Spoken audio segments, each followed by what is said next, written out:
Саламатсыздарбы? 3 квартал бүтүп, единый налог отчетунун убактысы бүтөрүнө аз калды. Единый налогту сиз 20-числого чейин отчетун тапшырып, жана 20-числого чейин төлөмүн төлөп коюшуңуз керек. Ал эми средний предпринимательстволор, то есть орто бизнестегилер ушул жылдын 1-июлунан баштап ай сайын тапшырат 20-числого чейин.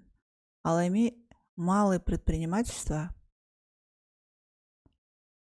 кварталына бир жолу тапшырат. Малый предпринимательство бул годовой выручкасы 8 миллионго чейин, 8 миллиондон ашпаса, эгерде сиздин годовой выручкаңыз 8 миллиондон ашып кетсе, бирок 30 миллионго чейин болсо, анда сиз средний предпринимательствого киресиз. Отчет өзгөрүптүр, формабызды өзгөрүптүр, башкача болуп калыптыр го, кайсын тапшырабыз дегендер боюнча азыр мен сиздерге көрсөтүп берем. Бул жерде андай деле чоң өзгөрүү болгон жок. Болгону көрүп турасыз. 1-июлдан баштап ушул форманы тапшырасыздар. 0.91 GT версиясын. Ага чейин болсо 0.91.6 ушуну тапшырып келгенсиздер. Ага чейин болсо 0.91.52. Мен ушул версия боюнча видео тарткам. Андай деле айырмачылык жок. Ушул форманы тандайсыздар, эгер сиз малый предприниматель болсоңуз. Андай деле өзгөрүү жок. Мынакей баягы эле квартал. Эгер сиз 0.5 ставкада иштесеңиз, ушул жерге жазасыз 50 миллионго чейин. Андан кийин кафе иштеткендер. Бул жерде көрүп турасыздар. Эгер наличный форма болсо 6%, без наличный форма болсо 4%. Производство так бул эмес экен. Остальные виды булар болсо стандартный ставкада отургандар. Производство менен заниматься эткендер. Андай деле өзгөрүү жок. Наличный форма 4, без наличный 2. Ошолорун толтуруп туруп эле сохранить кылып отправить этип коесуз. Буга чейинки видеолордо бар кантип отчет толтурган. Ал эми выручкаңыздарды кантип көрөсүздөр? Выручканы ол жерде ЛК салык KG деген сайт бар. Ошол жерге сиз өзүңүздүн электронный почтаңызды жазасыз. Андан кийин ККМдеги паролуңузду набирать этесиз дагы, войти кнопкасын басасыз. Войти кнопкасын баскандан кийин ушундай ачылат. Бул жерден сиз өзүңүздүн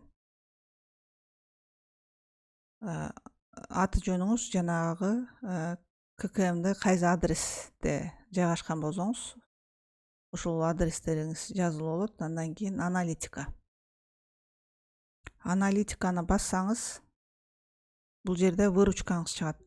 1 октябрдан баштап 17 октябрга чейин, то есть 16 октябрга чейин 77 000 сомго ККМ базылды дегенди түшүндүрөт бул жерде. Кааласаңыз квартальный чыгарасыз, единый налогду отчетун бериш үчүн. 3 кварталды көрсөтөсүз дагы, показать кнопкасын бассаңыз, бул жерде сиздин 3 кварталга канча суммага ККМ базылганыңыз көрүнөт. Андан сырткары бул жерди бассаңыз,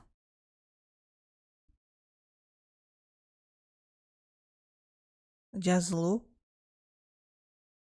наличный базылган же без наличный. Наличный болсо сиз наличныйга коюп отчетту тапшырасыз.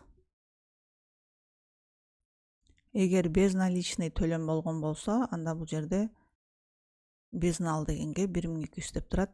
Без нал деген жерге жазасыз. Безнал 1200. Безналичный форма 1200. Безналичный форма дегенди билесиз. Өзүңүздүн ИП-ңыздын же болсоңуздун расчетный счет болуш керек.